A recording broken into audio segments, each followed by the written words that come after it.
So, after Sunday's 5-point loss to the Cleveland Cavaliers, the Milwaukee Bucks travel back home to Milwaukee to face,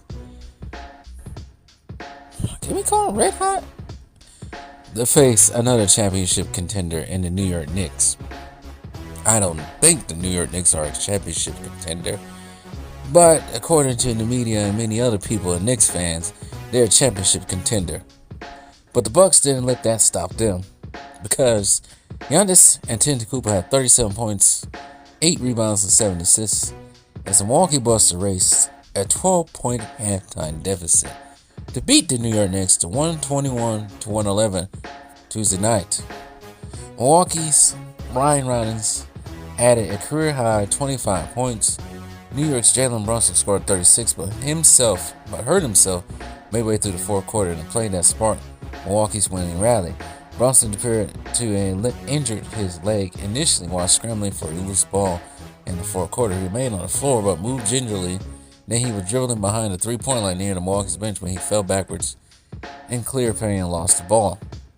As Brunson continued to sit on the floor, Antetokounmpo got a steal dunked on the other end to tie the game at 103 all.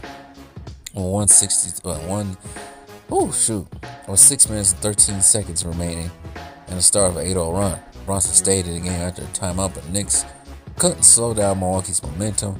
Antetokounmpo put Milwaukee ahead for good by converting a run-on layup with 5:31 left. The Cavaliers had 24 for New York. Now, at halftime, Milwaukee trailed at 71-59. They snapped New York's 5-game winning streak in the series. Milwaukee had won 9 straight from the Knicks immediately before this stretch, which began on Christmas Day 2023. And the Bucks were coming up a 118-113 loss at Cleveland, in which they were missing Kevin Porter and Kyle Kuzma and Cole Anthony. Well, 2 of the 3 had sprained ankles, 1 was sick. Anthony Kuzma returned to action Tuesday, but Porter missed for a third straight game. Bucks coach Doc Rivers said before the game that Porter was going to be out a bit and it's too early to tell when the guard might return. They said they're not going to rush him because they don't want this to become chronic. It was a bad turn, so they want to be patient with it. New York remained without Mitchell Robinson, who hasn't played yet this season, and continue to monitor his left ankle injury. The Knicks will be going to Chicago on Friday. That's a long time not to be playing, so they get Wednesday, Thursday, and off. And the Bucks will play the Golden State Warriors. So, what I take from it, I don't know what the other loss the Knicks have. Who have the Knicks lost to so far? Let's see. They lost again to Miami on Sunday. Here's the problem with New York. I don't think some of their fans don't realize. The problem with New York, right? They're too one-dimensional. See, Anunoby, yes, he's a great defensive player. 9 points, 3 for 11. Mikal Bridges, yeah, he had 24, 8 for 16, but you're not going to rely on Mikal Bridges to be your second option. Landry Shamet had 16, but you're not going to rely on Landry Shamet to be your second option. I'm looking at the bench for not Golden State, New York. 10 points from Josh. I didn't even know he was even on this team. When did he get on this team? What must have happened behind my back? But 10 points for Jordan Clarkson. We already know he was on this team in 17 minutes. Josh Hart is a hustle man. 3 points in 26 minutes, 1 for 5. That was pretty much the bench production. I think it's Tyler. What's his name? Tyler Kolick. Playing in Marquette. 5 points from off the bench. New York shot 32% from 3, 42% from the field. Now, Bronson did have 36, but here's the thing that Milwaukee did in this game. Prove my point when it comes to one-dimensional. They gonna let Bronson do whatever. They gonna let him do whatever. But everyone else, they know everyone else is not gonna be a secondary threat. The second threat is supposed to be Karl-Anthony Towns, but Karl-Anthony Towns went 2 for 12, 0 for 3. He did have 12 rebounds, but he had 5 fouls, and he was a non-factor in this game, getting held by Kyle Kuzma, all people. But he was a non-factor. This is why I have no trust or belief in Karl-Anthony Towns. Part of the reasons why Minnesota didn't either. He's definitely not a first option, but second option, it's like sometimes he just disappears. And you don't know where he's at. That's going to be a problem. That's one of the problems with New York. They relied too much on Bronson. That's probably why there's some stupid rumors that the Knicks wanted to trade for Giannis so they can get rid of Karl-Anthony Towns. I don't think they think in their mind Karl-Anthony Towns can help.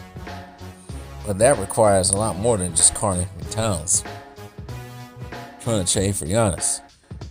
As for the Bucks, Giannis had 37 points, like I said, 37 points and 7 assists, 2 blocks. He did have 4 turnovers, but that's what happens when you hold on to the ball a lot more. Distributing. He went 16 for 22 in 33 minutes. Miles Turner, yeah, he's not doing what we need him to do, what we thought he was going to do. 5 points, 1 for 6 from the field, 1 for 5 from 3. But here's the problem. Here's is good about Miles Turner. The thing about Miles Turner, he can play defense. And he definitely played some defense today when it counted. Gary Trent Jr. needs to work on not getting out of position, because there was plenty of times I saw in this game that I was trying to watch this game because Peacock all of a sudden went on the fritz. At least for me it did. He was out of position and letting Shamet score whatever at will. He did manage to have 11 points, 4 for 9 in 31 minutes. AJ Green, 9 points, 3 for 5 from 3 in the field. A shooter. Need to get him more involved throughout the whole entirety of the game, not just the second half. And Ryan Rollins, like I said, they had a career high 25 points, 8 for 11. Torian Prince, 8. Bobby Portis, 9. Kuzma, 5. Amir Coffey, 8. Cole Anthony, 4. Cole Anthony was it's starting to become a very, very underrated pickup right there. Yeah, he had 4 points in this game. I think he was still coming off the illness. But the game against Toronto, he was very crucial. Very crucial in that game. I think he scored like 22 points in that game. But I'm like what I'm seeing from the Bucks. They very younger now. Very much younger compared to what they was last year. And I'm looking at the Clippers. Oh my goodness. That team, that's a senior citizen team. And I'm glad they got off Brook Lopez, because they needed to. But we should see, they got another test coming up. The Warriors, who just beat the Clippers on Tuesday night. That's the next test. But let me add on to this right quick. It was so refreshing watching the halftime show, halftime analyst for NBA, NBC, I think it's Carmelo, T-Mac, and Vince Carter. It's so refreshing that they are focused on giving props to the role players instead of focus on one person and that one superstar that may be playing that game. So refreshing. And they know what they're talking about, because all 3 played the game. Hall of Famers, All-Stars. One is top 75. But they played the game at a very high-paced level. Yeah, all 3 may not have been to the finals, Actually, one did go to the finals, but he was not a key part of the finals. That was T-Mac. And I think it might have been his last full year in the NBA. I think it was out San Antonio. When they played Miami the first time. But regardless, they know what they're talking about. And I'm glad they focus on the smaller players. That's what they should be doing, not the small players, but the roller players. That's what they should be doing. So focus on one person. But anyways, tell me what you guys think.